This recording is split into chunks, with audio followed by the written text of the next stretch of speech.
more people around the world are seeking experiences that promote their mental, physical, and spiritual well being.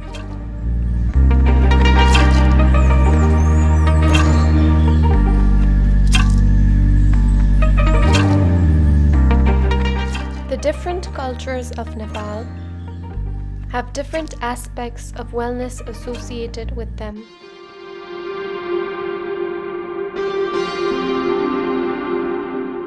This presents an opportunity to invite travelers to experience our way of life, while also diversifying Nepal's tourism product offering.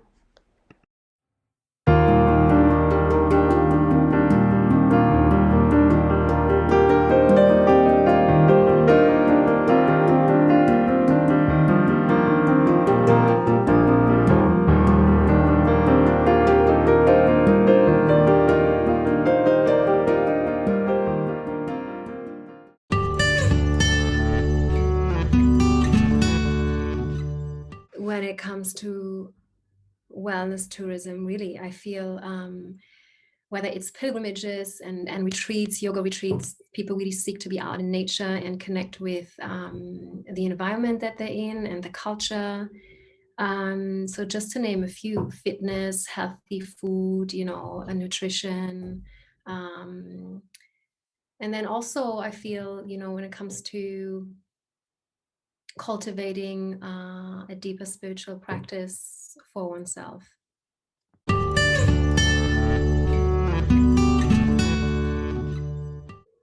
I feel like it has to have people who have a certain awareness and consciousness of um, or realization that their health is their greatest wealth, right?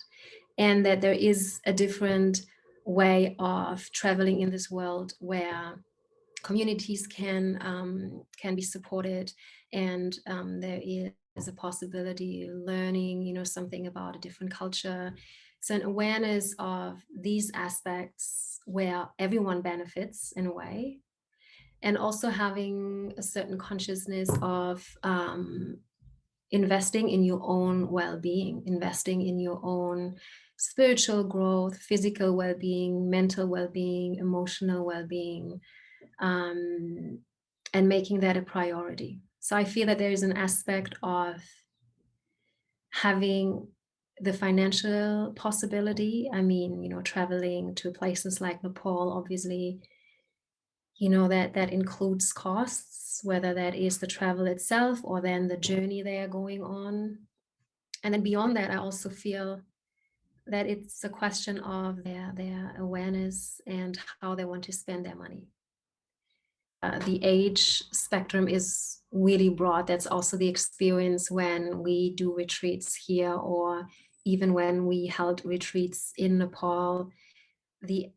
It varies. There's people who are just in their mid-20s, and then people who are in their 60s. And I think that's the beauty of it, also really bringing people together from all these different age groups. There's so much to learn from each other. So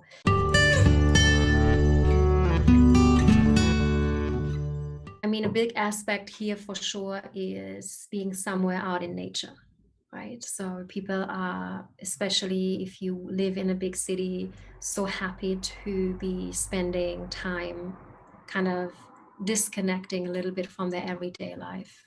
So a big aspect would be having retreat centers or places. And it doesn't even have to be centers, right? There's also here happening things with camping, so a lot more simplified. Doesn't have to be that luxurious experience with, I don't know, a hotel room. But I think a big aspect for sure would be being surrounded by nature, freshness, fresh air, greenery, or water, or mountains.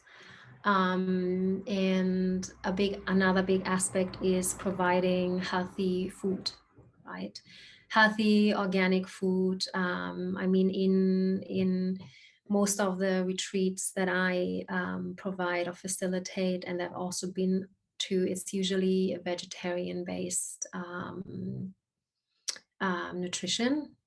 Um, and then another aspect is mind body practices, whatever that means, whether that is yoga or whether that's just hiking, or whether it's qigong or, so that people have a chance to drop out of the head into the body. Because, and that's again, especially here, we spend so much time in our head thinking.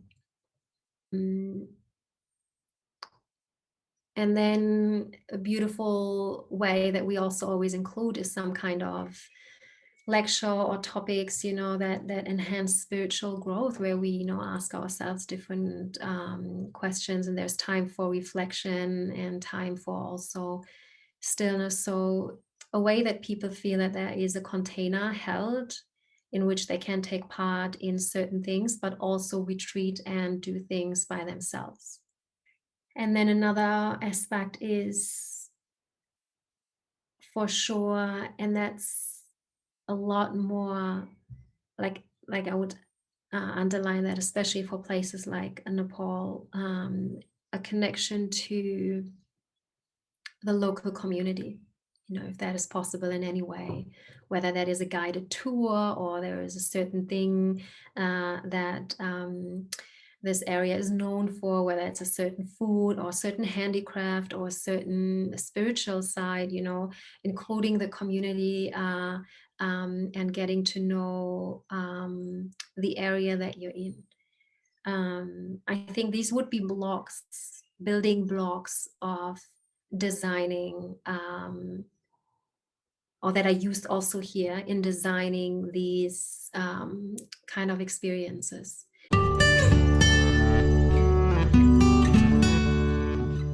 I personally feel like there's so much to offer in Nepal in terms of tourism, but particularly wellness tourism.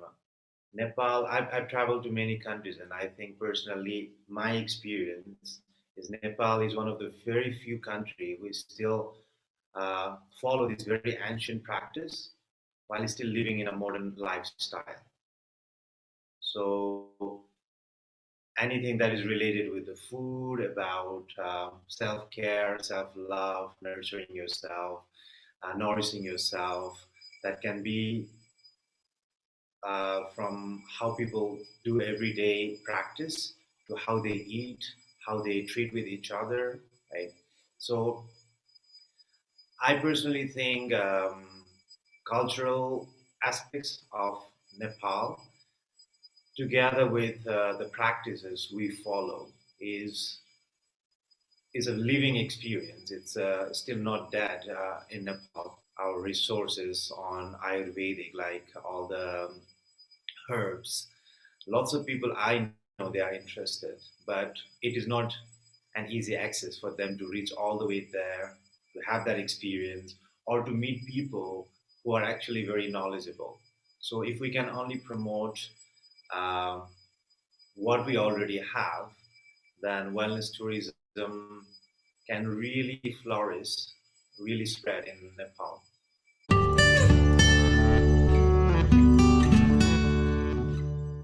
So it is a challenge for Nepal to promote wellness tourism, but it is never too late, right? If people are aware of what they have, I think that's another big problem in Nepal is we don't know what we have. Whereas someone coming from abroad, they can actually see what is in this country, and they really want to preserve and understand more. Whereas we are living in this culture, so when you live in some culture, you don't really see the value. You don't go very deep into it. That's my personal experience. Like me traveling abroad, when I'm in any new places, I observe more. My brain becomes more active, and I'm more observant. Right? So I think we live in this culture, and we don't have so much of an exposure. We don't travel so much abroad that we don't really realize what we have until we go abroad. Probably that's the reason why most of the Nepalese they become so connected, or they try to preserve their culture when they're abroad as well. And the reason I'm mentioning this is we have so much potential, but not knowing what you have can be a curse, because you will never be proud of your own practice, of this richness that you hold, until you actually know that you hold it. So wellness tourism is the same thing. I can see so much possibilities, but maybe because I travel around, I am into the practice. I care about nature. I care about what can be my contribution towards the nature.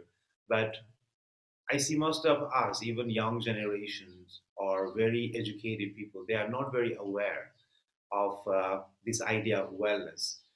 And there are very few people who are working on it, and I think they are doing pretty good. But again, talking about infrastructures, we haven't been able to create that infrastructure. For an example, I've been to places where they have off-road, like bad roads, on purpose. They want to keep it like that so that people come to experience that.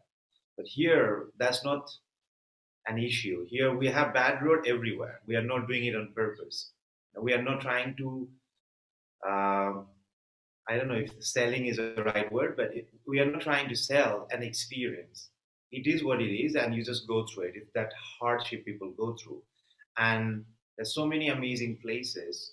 And as I mentioned before, that if you don't have good infrastructures, people cannot reach to those remote areas where culture is still preserved, where people's lifestyle is healthier than anywhere else. The way people, look after each other when they are in trouble. So, what is wellness again is anything. It can be any tool which helps your mind, your body, or whatever you believe in to be in this very right state. Right? You are just trying to stay well, being well, not just physically but also mentally and spiritually. And that tool can be anything. It can be food. It can be a very basic lifestyle. Sometimes it can be a lifestyle with some luxury. It can be practice of yoga or spirituality. It can be visiting heritage site, and it can be being in a forest, running a retreat. It can be doing an amazing spa in nature. So there's so much to offer, but maybe we don't see that there's so much to offer in this country, and I think that is a problem with us. We want to promote wellness tourism, we have to work from this very small thing of how we train our guides so that they convey the proper information to people, or how we how we promote our temples, for an example, or how we build our roads, how we preserve trees, and so many things. Maybe I'm just pointing very basic thing, but I think this is where it all starts from.